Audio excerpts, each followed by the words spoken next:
하나님 말씀입니다. 빌립보서 2장 1절에서 11절 말씀 한 절씩 교독합시다.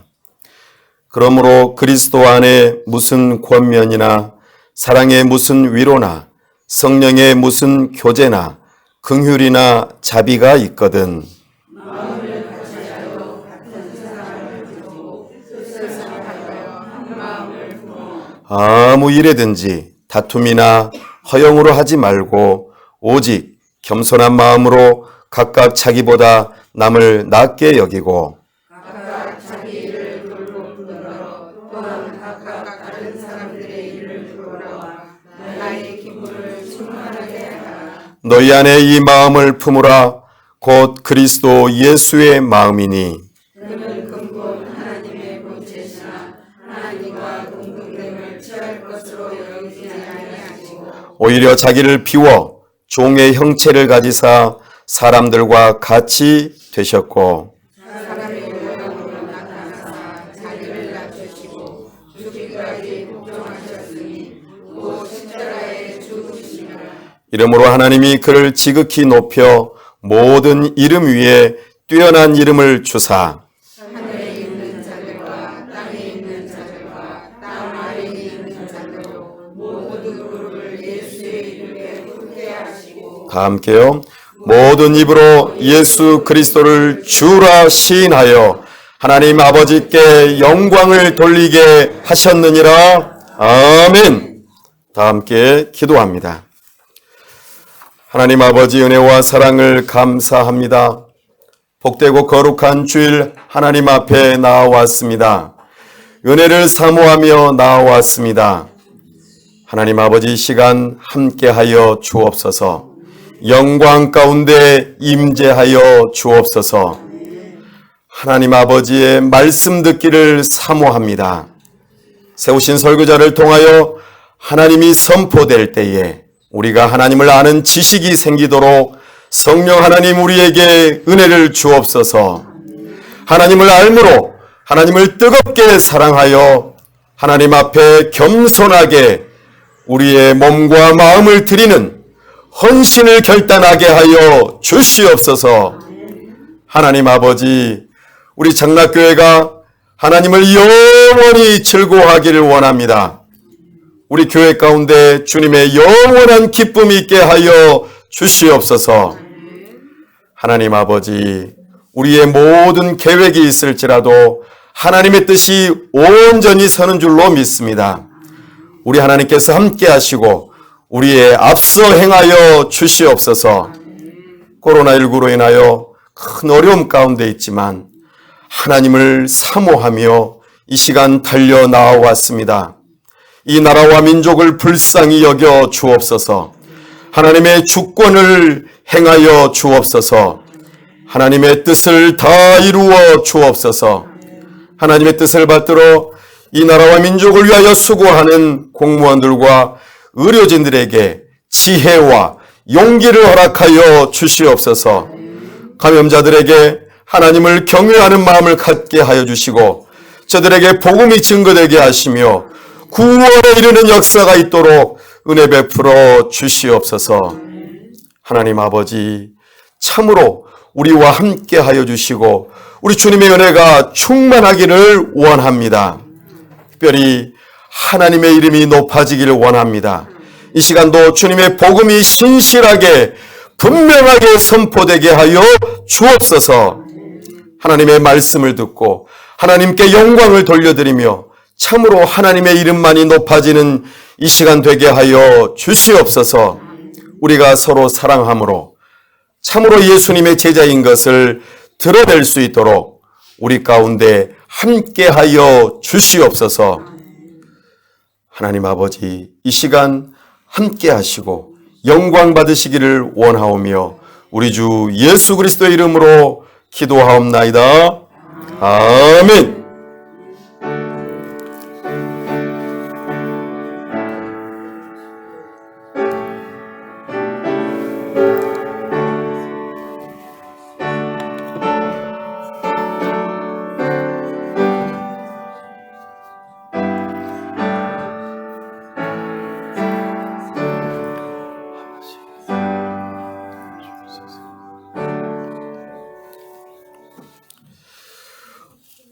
오늘은 빌립보서 강의 5번째 시간으로 그리스도 안에서 하나라는 제목으로 주의 말씀을 선포합니다.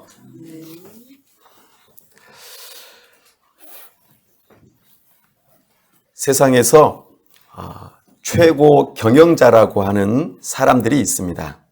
기업이나 어떤 회사나 또 다른 개인적인 일들을 할 때에 최고로 경영을 이루어가는 사람들입니다.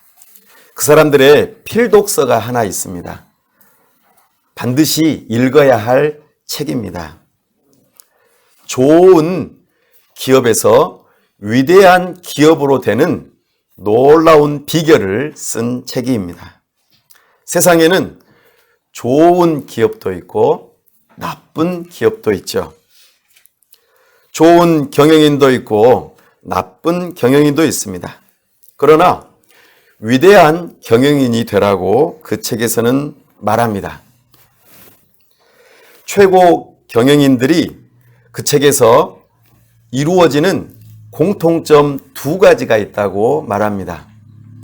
최고 경영인은 이 2가지가 반드시 있구나.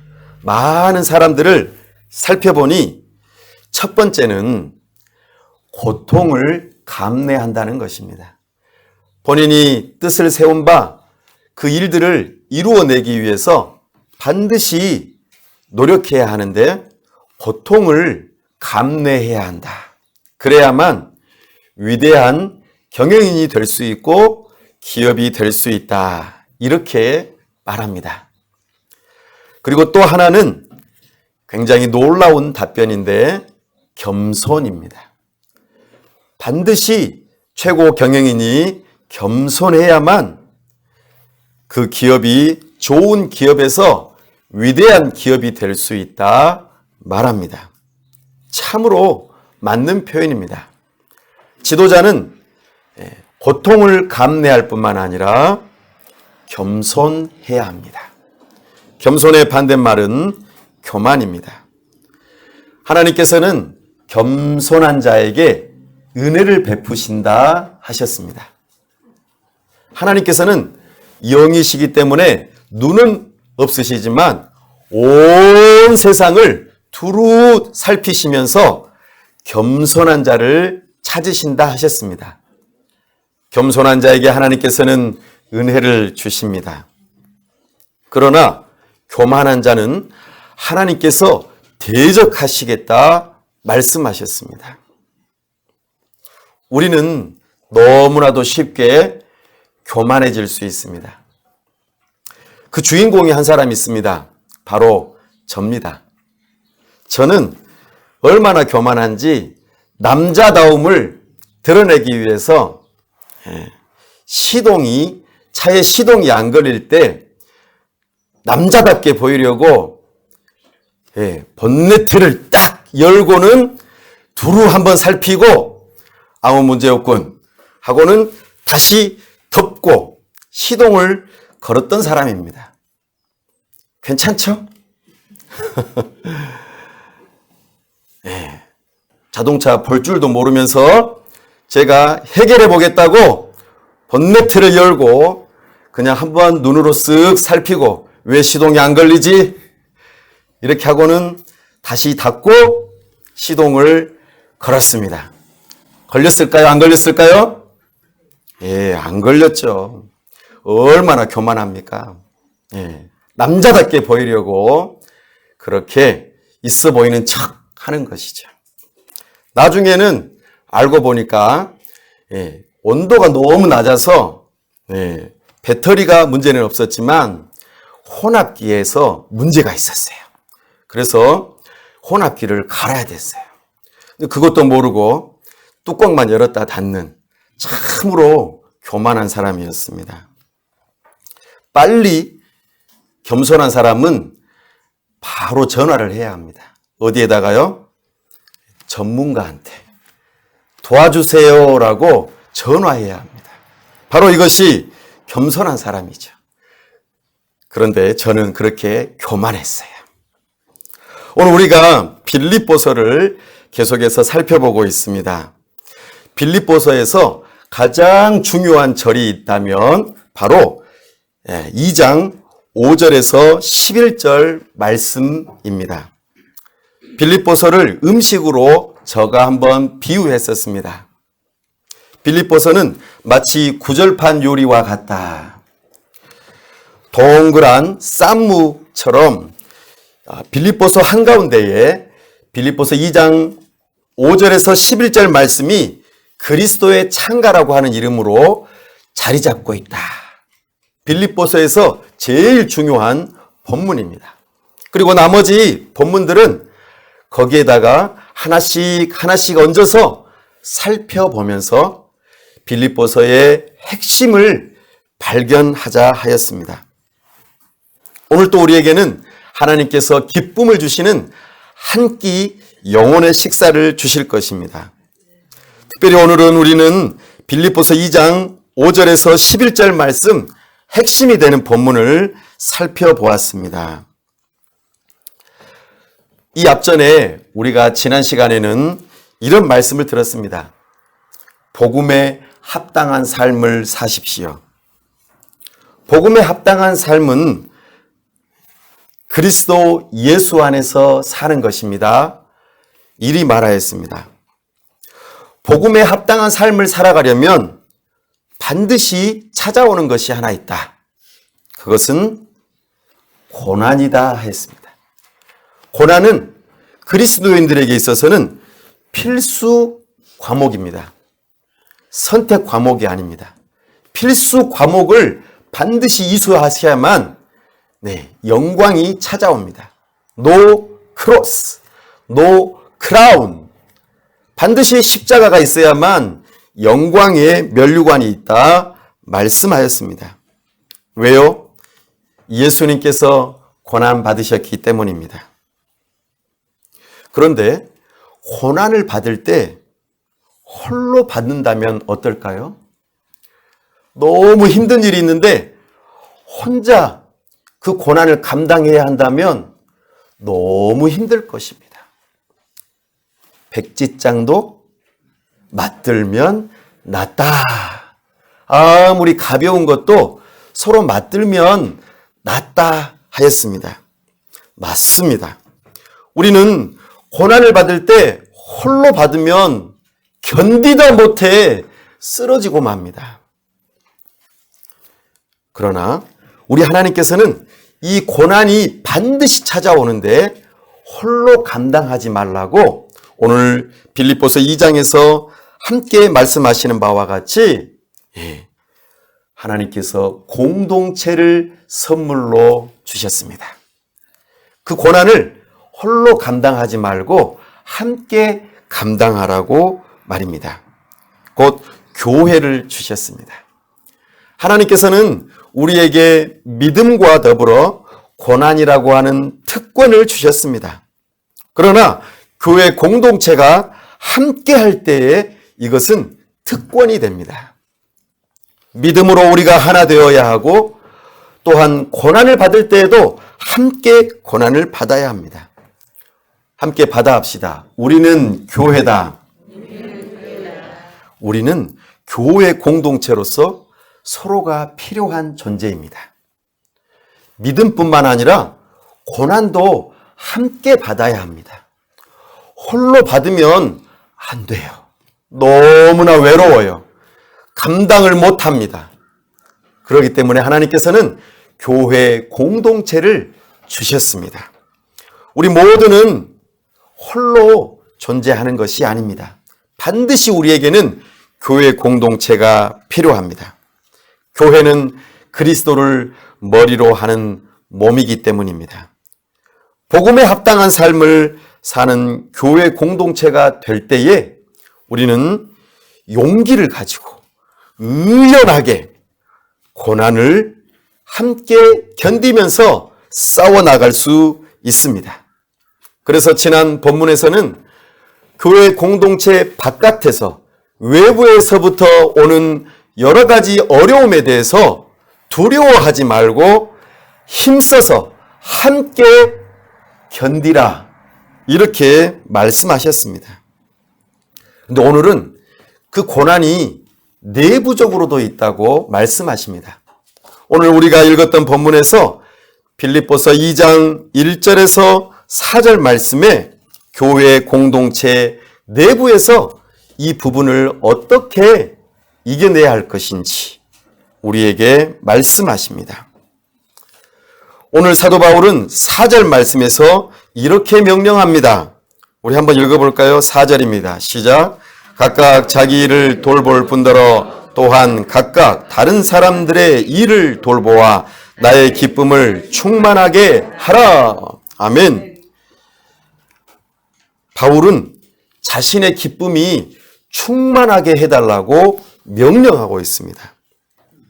교회 공동체가 해야 할 일이 있습니다. 빌립보 교회가 해야 할 일이 하나 있는데 바로 바울의 기쁨을 충만하게 해서 넘치도록 하게 해야 합니다. 이것이 아주 중요합니다. 그 일을 위해서 해야 할 것이 있다. 그것이 1, 2절과 3, 4절 연거푸 나옵니다. 우리 1, 2절 말씀을 다시 한번 읽겠습니다. 시작. 그러므로 그리스도 안에 무슨 권면이나 사랑에 무슨 위로나 성령의 무슨 교제나 긍휼이나 자비가 있거든 마음을 같이하여 같은 사랑을 가지고 뜻을 합하며 한 마음을 품어. 아멘. 하나가 되는 것입니다. 바울의 마음의 기쁨을 충만하게 하려면 교회 내부적으로 하나가 되는 것입니다. 좀 더 구체적으로 말하면 한 마음을 품는 것입니다. 한 마음을 품는다는 것은 마음을 같이 하는 것이죠. 여기서 이 마음이라고 하는 것은 생각을 의미합니다. 생각. 하나의 생각을 갖는 것. 이것이 우리가 하나 되는 것이고 또한 바울의 기쁨을 충만하게 하는 일입니다. 사도 바울은 빌립보 교회 안에서 이런 일이 있거든 이라고 하면서 4가지를 언급합니다. 첫 번째는 권면입니다. 두 번째는 사랑의 위로, 세 번째는 성령의 교제, 네 번째는 긍휼이나 자비입니다. 이것이 빌립보 교회 안에 있다고 확신하고 있습니다. 이것은 예수 그리스도로 말미암아 거듭나지 않으면 없습니다. 그러나 이것이 있다는 것은 빌립보 교회가 예수 그리스도 안에 있다는 뜻입니다. 자, 권면은요, 어려움을 당할 때에 그리스도에게서 받는 격려와 위로를 의미합니다. 우리가 예수님의 제자인 것을 어떻게 나타내 보일 수 있습니까? 야, 저 사람은 예수님의 제자야. 어떻게 가능합니까? 우리 예수님께서 말씀하셨죠? 예수님처럼 사랑하면, 서로 사랑하면은 예수님의 제자라 말씀하셨습니다. 그리스도 안에 있는 다른 형제 자매들이 권면하고 격려하고 위로하는 모습이 보이면 참으로 예수님의 제자입니다. 그리스도 예수 안에 있는 증거이죠. 이것이 이 빌립보 교회 안에 있다. 우리 장락교회 안에도 이 일이 있기를 원합니다. 두 번째로 사랑의 위로가 있다 합니다. 이것은 비슷한 말입니다. 권면과 아주 비슷합니다. 서로 만나면 사랑의 위로를 하는 것이죠. 우리는 그 모습이 나타나고 있습니까? 대답이 없군요. 아하, 이럴 수가. 우리는 이 사랑의 위로와 권면이 그리스도 안에 있을 때에 잔잔하게 나타납니다. 세 번째로 성령의 교제가 있습니다. 이 성령에 의해서 가능한 교제가 있습니다. 이 교제는요, 반드시 공동체에게 주시는 선물이에요. 혼자 있을 때에는 안 주세요. 성령 하나님께서는 교제의 선물을 공동체에게 주십니다. 그것이 바로 무엇이냐면 이전까지 평생 원수처럼 지내던 사람들이 형제 자매처럼 지내는 교제입니다. 이것은 그리스도 안에 있는 복음 공동체만이 누릴 수 있는 경험입니다. 네 번째로 긍휼이나 자비입니다. 이것은 감정을 나타내는 단어입니다.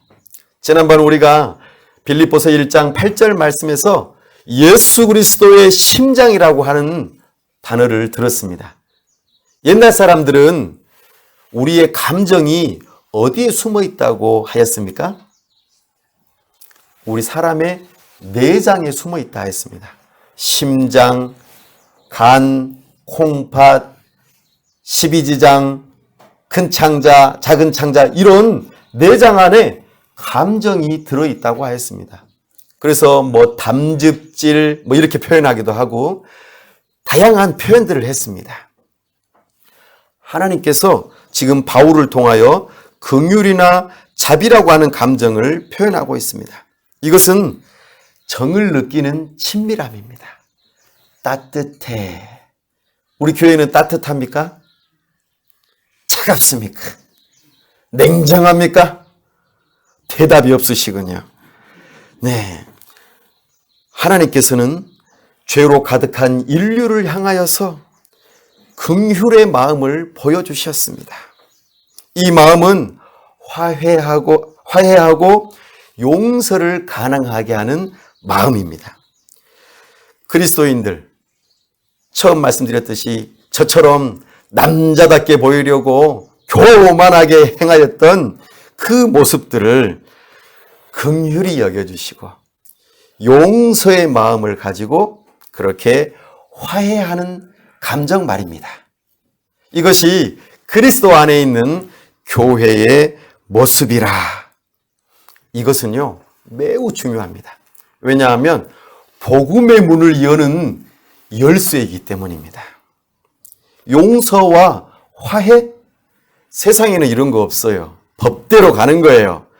법 이상으로 비상식적으로 가는 거예요. 세상은 그렇습니다. 예, 눈에는 눈, 이에는 이? 아니요. 이건 하나님의 법이에요. 눈을 상하게 하면 딱 눈만큼만 해야 되는데 우리는 눈을 상하게 하면은 죽여버리고 싶어요. 이게 우리의 본성이에요. 참으로 세상은 냉혹합니다. 그러나 이 세상이 교회 공동체를 보니까 서로를 긍휼히 여겨주네. 그리고 서로를 아껴주네. 그리고 원수처럼 지냈는데 서로 용서하고 있네. 이야, 교회는 뭔가 다르구나. 그래서 복음의 문이 열리는 열쇠가 된다 하는 것입니다. 빌립보 교회는 이것을 이미 경험했어요. 그래서 사도 바울이 그 경험한 것을 거기서 머무르지 말고 구원의 완성으로 나아가라고 말씀하십니다. 오늘 이렇게 마스크를 쓰셨는데 혹시 숨쉬기 불편하시면 살짝 벗으시고 다시 또 쓰시고 그러십시오. 내가 끝까지 참으리라 이러면서 쓰러지시면 안 됩니다. 아시겠죠? 네. 그렇게 해서 사도 바울이 이 한마음을 품는 일을 위해서 2절에서 방법을 알려줍니다. 그것이 무엇이냐면 같은 생각을 하는 것입니다. 어떤 실제적인 결정을 내리고 행동할 때 같은 원칙을 사용하는 것입니다. 같은 관점을 가지고 생각하는 것이죠. 같은 사랑을 가지는 것입니다. 이 마음은 이제 뒤에 나오는 2장 5절에서 11절에 그 한마음을 품을 수 있는 핵심적인 내용이 뒤에서 소개하고 있습니다. 이 한마음을 품으라 할 때 우리는 어떤 마음이지? 라고 한번 생각해 볼 수 있을 것입니다. 교회는 마치 공산당처럼 막 다 강요하는 거 아니야? 한마음 품으라고? 무조건 한마음 품어. 그냥 너희들 감정이나 개성 필요 없어. 무조건 다 하나 돼야 돼. 이렇게 하는 거 아니야? 라고 생각할지도 모르겠습니다. 그게 아닙니다. 한마음을 품는다는 것은 로봇처럼 다 똑같은 생각을 하고 다 똑같이 행동하고 이렇게 하라는 것이 아닙니다. 우리 하나님은 우리를 로봇으로 만들지 않으셨어요.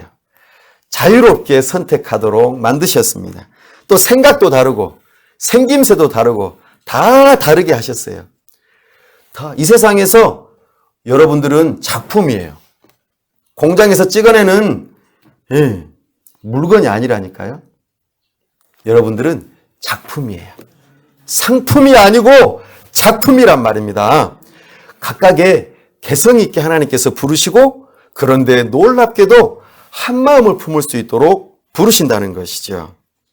기계처럼 똑같은 취향을 가지고 모든 일마다 찬성, 무조건 동의하라고 하지 않습니다. 반대할 수도 있죠. 그러나 모두가 다 하나가 될 수 있도록 하게 하시는 분이 바로 그 다음에 나오는 비결이 있습니다. 이 한마음을 품는 것은요, 3, 4절에서 보니까 놀라운 일들이 있습니다. 우리 3, 4절 한번 읽어볼까요? 시작. 아무 일에든지 다툼이나 허영으로 하지 말고 오직 겸손한 마음으로 각각 자기보다 남을 낮게 여기고 각각 자기 일을 돌볼 뿐더러 또한 각각 다른 사람들의 일을 돌보아 나의 기쁨을 충만하게 하라. 아멘. 한마음은 무슨 일을 하든지 다툼이나 허영으로 하지 않게 합니다. 이 다툼이라는 표현은요, 경쟁입니다. 경쟁한다는 것은 말이 두 마리가 서로 빨리 달리려고 애쓰는 것을 의미합니다. 경쟁심이라고 하는 이 단어는요, 그 원문을 가만 들여다보니까 이런 거예요. 돈만 주면 무엇이든지 할 수 있는 사람, 이것이 경쟁심이에요. 원문에서 유래된 말입니다. 이기적인 야망을 가지고 자신의 이익을 위해서 무엇이든지 하려고 하는 마음이 바로 경쟁심이고 다툼이라고 말씀합니다. 이 다툼이 없으려면 한마음이 필요해요. 두 번째로 허영이라고 하는 것도 없다 말씀하십니다. 허영이라는 표현은 헛된 영광이라는 뜻입니다. 쓸데없는 명예를 위해서 일하는 것입니다. 하나님의 영광보다도 자신의 이름이 드러나는 것을 은근히 바라는 마음이 바로 허영입니다. 그러나 한마음은 오히려 겸손한 마음으로 자기보다 남을 낮게 여기는 마음입니다. 나아가 겸손이라고 하였습니다. 이 겸손은요, 이 서신서가 기록될 당시 로마 시대에는 최고로 나쁜 단어였어요. 의미가 오늘날 우리가 생각하는 겸손이 아니에요. 겸손은요, 죄송합니다. 이런 세상 표현을 해서요, 찌질한 사람이 선택하는 미덕이었습니다. 세상적인 관점에서는 겸손은 별 볼 일 없는 사람, 세상에서 노예, 종, 무능력하고 가난하고 굴욕적인 사람이 취하는 행동이 겸손이라고 하는 단어였어요. 너무나 다르죠? 이 로마 시대에는 그랬단 말입니다. 그러니 세상 사람들이 겸손을 좋아하겠습니까? 전혀 좋아하지 않습니다. 지난주에 말씀드렸던 로마의 복음을 따르는 사람들은 겸손은 결코 좋은 미덕이 아닙니다. 로마의 복음은요, 타인, 상대는 정복의 대상일 뿐이다. 내가 힘으로 무너뜨려서 너는 내 말에 복종해야 돼. 이렇게 하는 것이 로마의 복음이었어요. 그것이 로마의 평화였습니다. 내가 상대를 정복해야 비로소 싸움이 그치고 평화가 찾아온다는 것. 이 로마의 복음은요, 자신의 마음의 가장 높은 자리, 왕좌에 자기 자신이 앉으려고 하는 마음입니다. 그러니 겸손과는 거리가 멀죠. 자기 자신이 왕이기 때문에 다른 사람을 인정할 수 없어요. 이것이 로마의 복음입니다. 그리스도의 복음이 아니에요. 그러나 그리스도의 복음은 다릅니다. 영어에서 이해합니다라고 하는 단어가 있습니다. understand라는 말은 상대방의 입장으로 내려가서 서봅니다라는 뜻이에요. 그 사람의 자리로 내려가서 가만 살펴본다는 말입니다. 그 사람은 왜 저런 말을 할까?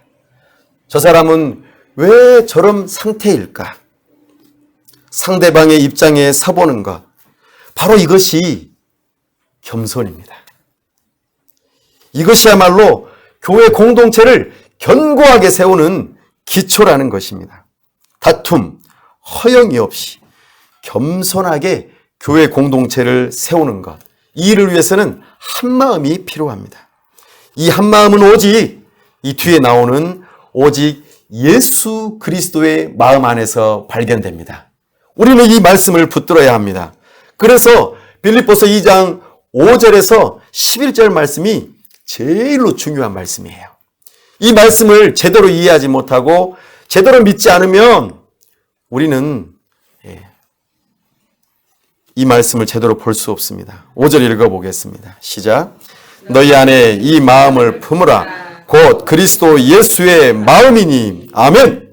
아주 중요한 본문입니다. 오늘 잊어버리면 안 돼요. 이 5절 말씀 꼭 붙드시기 바랍니다. 한 마음은 곧 그리스도 예수의 마음입니다. 이것은 예수님의 생각과 행동을 지닌다는 뜻입니다. 여러분은 예수님을 어떤 분으로 알고 있습니까? 예수님은 구세주이십니다. 아멘. 예수님은 구세주이십니다. 구세주라는 표현은 세상을 구원하고 다스리는 주님이라는 뜻입니다. 구세주라는 표현은 세상을 구원하고 다스리는 주님이라는 뜻입니다. 저는 어렸을 때 교회를 다녔지만 예수님을 위인 전기에 나오는 세상의 4대 성인 중에서 한 분으로 알았어요. 예수님은 좋은 분이야. 착한 일을 하셨어. 예수님은 어려운 사람 도와줬어. 그리고 가끔 가다가 기적을 일으키기도 했어. 그런데 그냥 죽었대. 부활도 하셨다는 건 알고 있지만 아무튼 저는 예수님이 4대 성인 중에 한 분 정도로만 알았어요. 그리고 말았습니다. 예수님에 대한 우리의 생각이 어떠하느냐에 따라서 그의 삶은 달라집니다. 제가 예수님이 진정으로 구세주라는 것을 알게 되었을 때에 제 인생이 달라지기 시작했어요. 제 인생을 예수님한테 걸었어요. 올인했어요. 모든 것을 걸었습니다. 우리 교회 공동체의 정체성, 우리 교회가 무슨 일을 해야 하는지 그것을 결정하는 가장 중요한 핵심은 우리가 예수님을 어떤 분으로 알고 따르고자 하느냐는 것입니다. 예수님의 이름을 걸고 돈 벌고, 예수님의 이름을 걸고 놀고 먹고, 예수님의 이름을 걸고 선한 일을 하는 정도로만 교회를 생각하신다면 잘못입니다. 우리는 오늘 본문을 통해서 예수님의 생각과 행동을 다시 보셔야 합니다. 그리스도 예수의 마음으로 한 마음을 품지 않으면 주님의 몸된 교회가 될 수 없습니다. 한 교회 공동체의 정체성과 우리의 방향성은 우리 한 사람 한 사람이 예수님을 어떤 분으로 알고 어떻게 따르느냐에 따라서 이 교회는 색깔이 달라집니다. 자, 그 예수님에 대해서 제가 두 가지 이야기를 들려드리겠습니다. 예수님의 삶 속에서 예수님의 생각을 읽으시기 바랍니다. 6절에서 8절에 예수님의 첫 번째 이야기가 나타납니다. 6절에서 8절 읽겠습니다. 시작. 그는 근본 하나님의 본체시나 하나님과 동등됨을 취할 것으로 여기지 아니하시고 오히려 자기를 비워 종의 형체를 가지사 사람들과 같이 되셨고 사람의 모양으로 나타나사 자기를 낮추시고 죽기까지 복종하셨으니 곧 십자가에 죽으심이라. 아멘.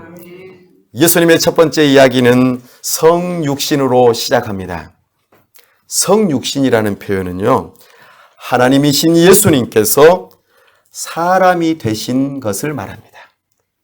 하나님이신 예수님께서 사람이 되신 것이 성육신입니다. 6절에서 예수님은 근본 하나님의 본체시라 말씀합니다. 예수님은 본래 하나님이십니다. 예수님은 하나님의 지위와 권리, 특권을 다 지니고 계셨습니다. 그런데 하나님 아버지를 사랑하는 마음으로 하나님의 뜻을 따라 겸손하게 하나님으로서의 모든 특권을 포기하셨어요. 하나님이시기 때문에 가능한 겁니다. 각자의 자신의 지위, 특권, 권리, 유익, 이것을 주장하는 공동체는 예수님의 마음이 설 자리가 없습니다. 7절에서 예수님은 오히려 자기를 비워 종이 되셨다 말씀합니다. 노예의 형체를 가지고 나타나셨다. 예수님께서 당신의 그것을 비우셨다라고 하는 이 표현은 굴욕을 받아들이셨다는 뜻입니다. 권리를 포기하셨다는 뜻입니다. 예수님께서 이렇게 하신 이유는 하나님이시기 때문이에요. 이것은 오해하지 마십시오. 하나님의 속성을 버리셨다는 뜻이 아닙니다.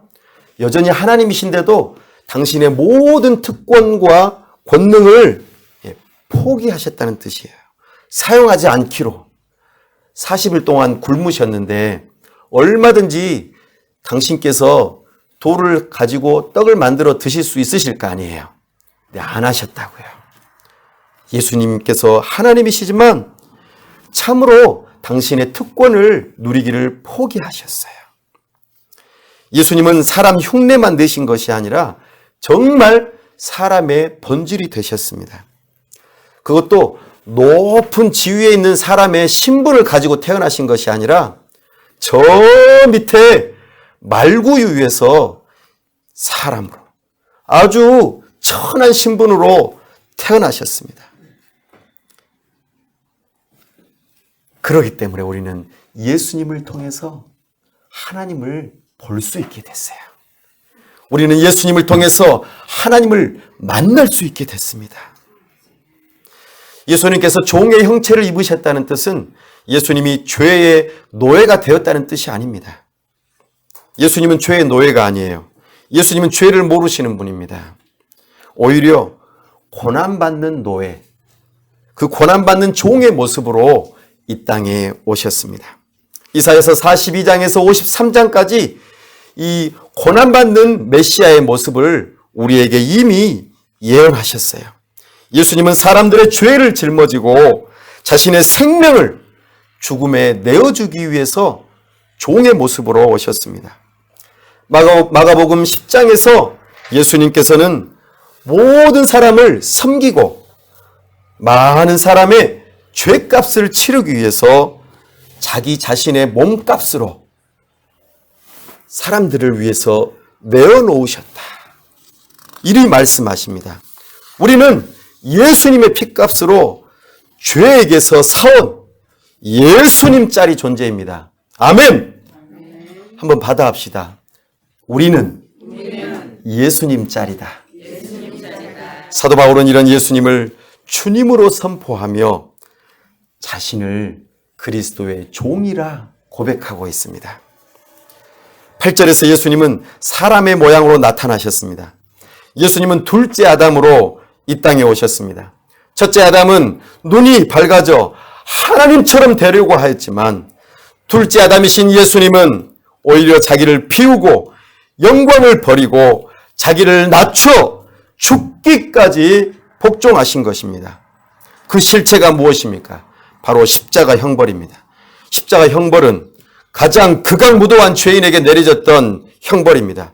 가장 굴욕적이고 부끄럽고 참혹한 형벌입니다.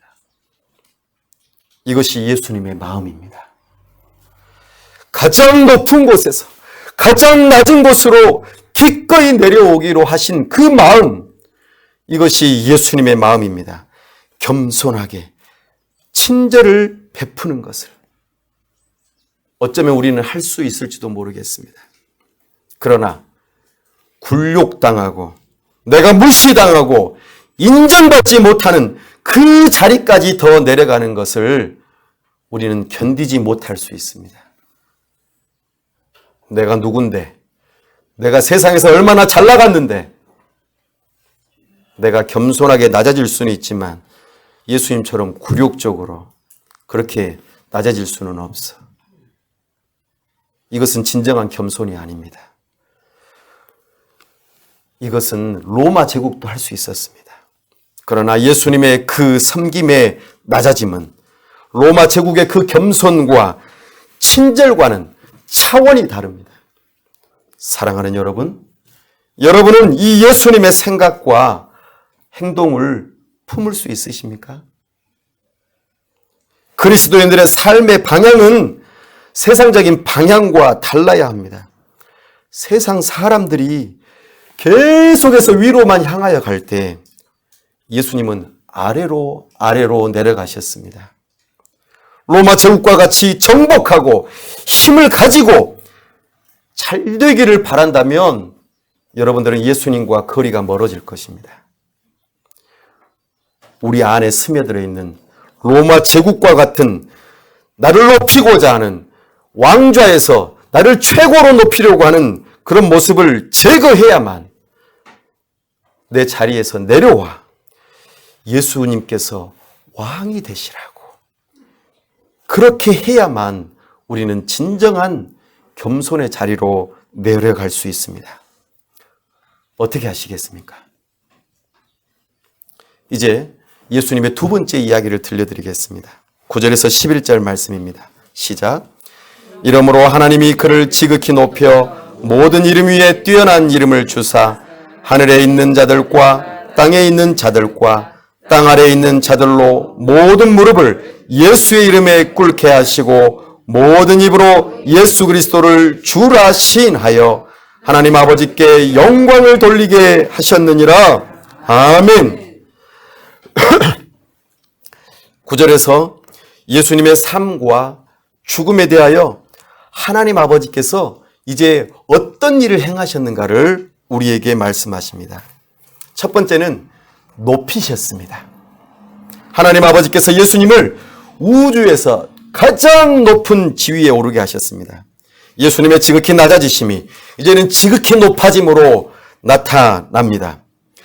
무고한 자의 이야기가 그대로 끝나버리면 안 됩니다. 죄 없는 자의 그 이야기는 반드시 의로우신 하나님의 이야기로 끝나야 합니다. 의가 하나님께서 정오의 해처럼 반드시 드러나도록 이끌어 주셔야만 합니다. 빌립보 교회 공동체가 고난받고 그대로 끝나버렸다면 아무 의미가 없습니다. 빌립보 교회의 그 공동체의 고난은 예수 그리스도의 영광에 참여하는 고난이었습니다. 그래서 십자가의 죽음뿐만 아니라 그리스도의 부활, 승천, 하나님 보좌의 우편에 앉으신 것처럼 빌립보 교회 교인들도 영광스러울 것입니다. 이 은혜가 저와 여러분에게 있기를 원합니다. 그리스도의 부활과 영광에 참여함으로 우리의 구원이 완성되어야 할 것입니다. 그런데 이것을 하나님 아버지께서 주셨다고 말씀하십니다. 주셨다는 표현은 하나님께서 은혜로 주셨다는 뜻입니다. 하나님께서 주권적으로 결정하신 일입니다. 그래, 애썼다, 수고했다 하면서 보상으로 주신 것이 아닙니다. 그리스도의 겸손과 복종을 정당한 것으로 인정하고 하나님께서 은혜로 주신 것이 바로 하나님의 은혜인 것입니다. 어떻게요? 예수님의 이름을 모든 이름 위에 뛰어나게 하셨습니다. 아멘! 이 이름이라고 하는 것은요, 지위, 힘. 이름이라고 하는 것은 단순한 것이 아닙니다. 이름은 굉장한 힘을 의미합니다. 예수님께서 주님이 되셨다는 것은 정말로 놀라운 것인데 예수님이 그냥 사람이 아니라 하나님의 이름을 가지셨다는 뜻입니다. 예수님은 하나님이십니다. 예수님은 하나님이십니다. 이것을 믿으셔야 합니다. 당시 로마 제국에서는 주님 이렇게 표현할 수 있는 사람은 딱 한 사람 있었습니다. 로마 황제입니다.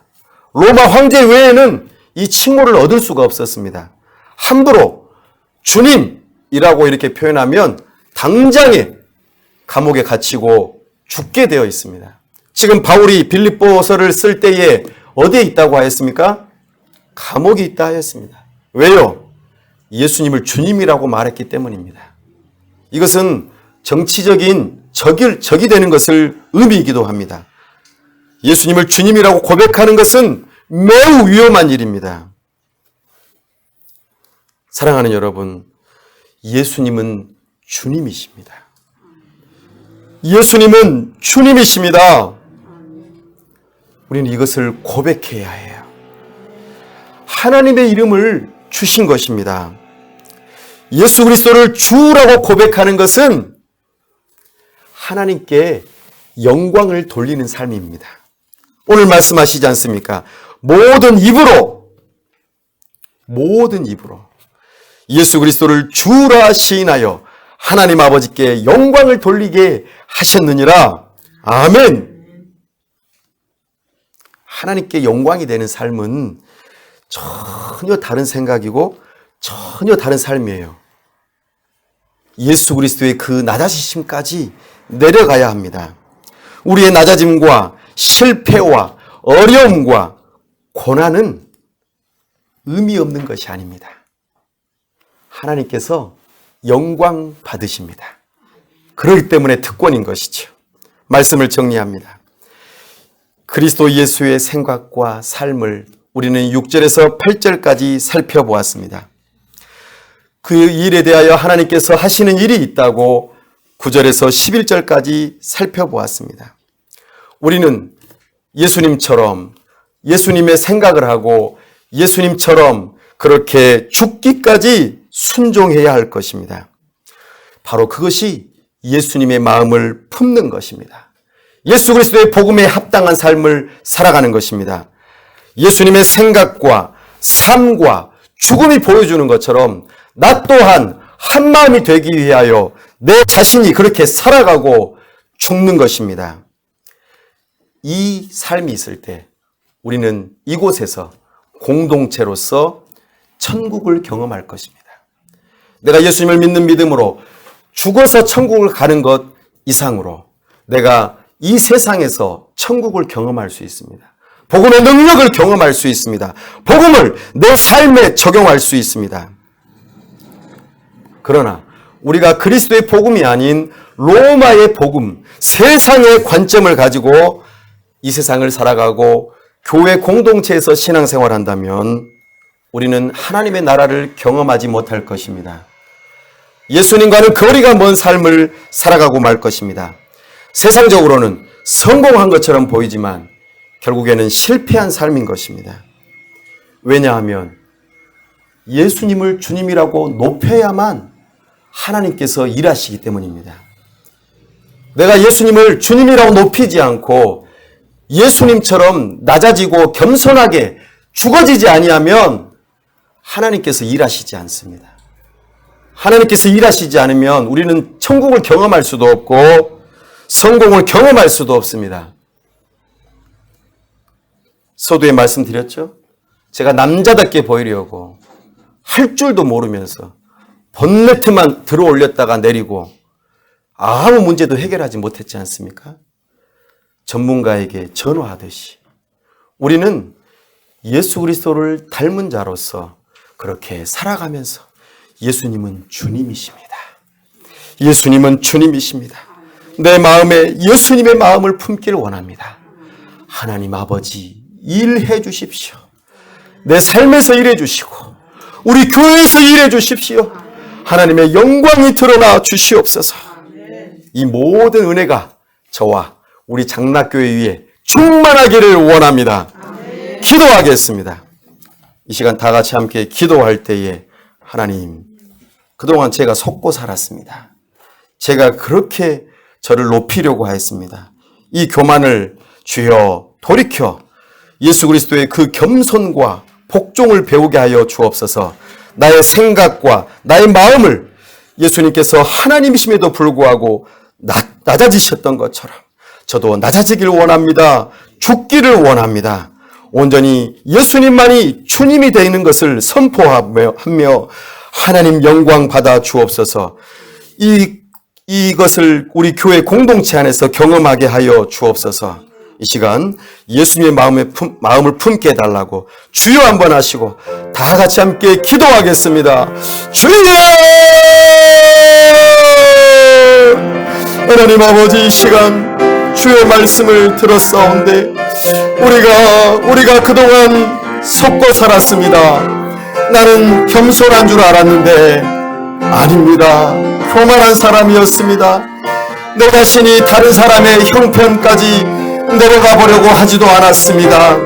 내 자신만 옳다고 생각하였고 내가 괜찮은 사람이라고 생각하였고 내가 높아지려고 하였습니다. 내 스스로 하나님의 영광을 가로채려고 하였습니다. 하나님이여 불쌍히 여겨 주옵소서. 내가 주님의 마음을 품기를 원합니다. 그리스도의 마음을 품기를 원합니다.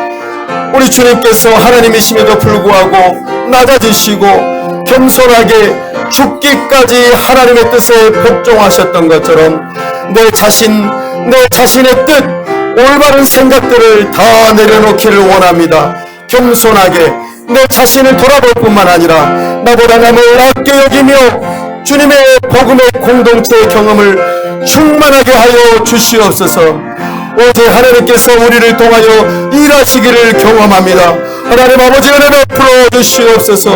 하나님 아버지 일하여 주옵소서. 교회 공동체 안에 하나님의 나라를 경험하기를 원합니다. 하나님의 나라를 경험하기를 원합니다. 하나님이여 은혜 베풀어 주시옵소서. 하나님 아버지 도와주시옵소서. 하나님 아버지 도와주시옵소서. 은혜 베풀어 주옵소서.